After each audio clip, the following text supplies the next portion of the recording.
RTV app వార్తల్ని క్షణాల్లో చదివే అవకాశం ఉంటుంది. ఒక న్యూస్ పేపర్, ఒక టెలివిజన్ ఛానల్ మీ చేతుల్లో ఎప్పుడు ఉంటాయి. విప్లవోద్యమంలో పీపుల్స్ వార్ గ్రూప్ గా అల్చల్ చేసినటువంటి సంస్థ మావోయిస్ట్ గా రూపాంతరం చెందింది. మావోయిస్ట్ గా రూపాంతరం చెందిన తర్వాత ఇటీవల కాలంలో 2025 పర్టికులర్ గా 2025వ సంవత్సరంలో అయితే ఎన్కౌంటర్లు లేదంటే లొంగుబాట్లతో మావోయిస్టు పార్టీ అనేది కకావికలమవుతుంది. తాజాగా 40 ఏళ్ల క్రితం అజ్ఞాతంలోకి వెళ్ళినటువంటి జగిత్యాల జిల్లాకు చెందినటువంటి ఇద్దరు వ్యక్తులు లొంగిపోయారు. ఒకరేమో మావోయిస్టుకు సంబంధించినటువంటి ప్రధాన ప్రతినిధిగా ఉన్నటువంటి మహారాష్ట్ర, మధ్యప్రదేశ్, ఛత్తీస్గఢ్ ఎంఎంసీ జోనల్ ప్రతినిధిగా ఉన్నటువంటి అనంత్ అలియాస్ వికాస్ 1986 ప్రాంతంలోనే అజ్ఞాతంలోకి వెళ్లారు. వారి కుటుంబ సభ్యులందరూ కూడా మావోయిస్టు పార్టీలో కొనసాగి ఆ తర్వాత లొంగిపోయారు.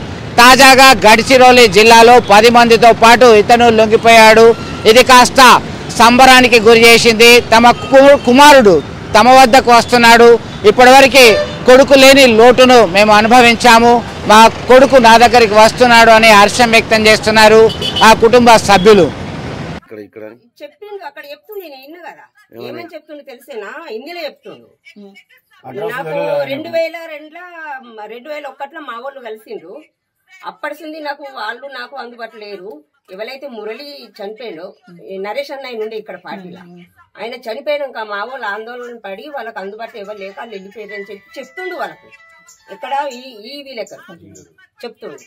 నేను వింటున్నా కదా హిందీలో. కనెక్షన్స్ తెగిపోయినాయి ఎట్లా? అదే 2001లోనే కలెక్షన్ తెగిపోయింది. మేము 2002లో మేము లొంగ ఇచ్చినాం.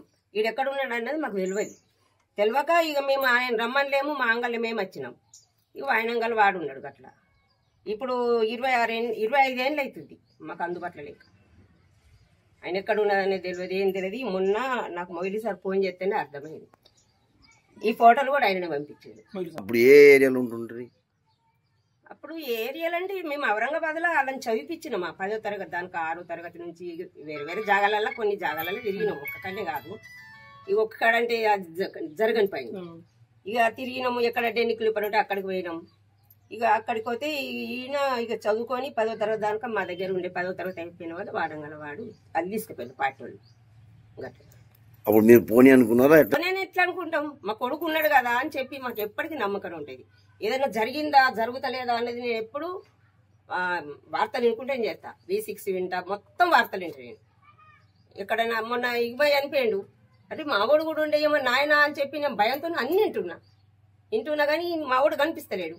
అడు ఇవ్వాల నిన్న అయితే ఈ పేపర్లో ఇది వేసిండి, పేపర్ వేసి ఫోటో పెట్టి వేస్తే నేను దాన్ని చూసిన అన్నట్టు నాకు కూడా కొంచెం నేను తింది అర్థమైంది.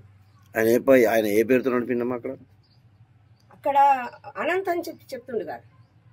అసలు పేరు వినోద్. అయితే మేము స్కూల్లో అక్కడ భర్తీ చేసినప్పుడు మేము పార్టీల పేరు బదిలాయిస్తాం. బదిలీ పెట్టి వినోద్ రామస్వామి అని చెప్పి స్కూల్లో పెట్టిండు అన్నట్టు. అయితే అదే పేరుతో చెప్తుండు. ఈ మేకలని చెప్పి అడు పోయింది ఎప్పుడు 4 ఏళ్ల పిల్లగానప్పుడు తీసుకుని పోయినా. నా చిన్న కొడుకు 3 ఏళ్ళు, 2 ఏళ్ళని అర్ధపడు. ఈడు 3 ఏళ్ళు 4 ఏళ్ళు ఉంటాయి, 4 ఏళ్ళు ఉంటాయి ఈయనకి. నా ఇంకో బిడ్డకు 5-6 ఏళ్ళు ఉంటాయి, 6-7 ఏళ్ళు ఉంటాయి. ఇంకో బిడ్డకు 8-9 ఏళ్ళు. అంతా దగ్గర అయింది అన్నట్టు. మీరు ఎందుకని ఉంటారు? మీరు మేము 1984లో ఎన్ని సంవత్సరాలు ఉన్నారు మీరు దాంట్లో? మేము 19-20 అనుకున్నాం. మీరు ఎక్కడెక్కడ పనిచేసారు? మీరు చేసినాం. మరిన్ని వీడియోస్ కోసం ఛానల్ ని సబ్స్క్రైబ్ చేయండి. లేటెస్ట్ అప్డేట్స్ కోసం వాట్సాప్ ఛానల్ ని ఫాలో చేయండి. అండ్ లింక్ డిస్క్రిప్షన్ లో ఉంది.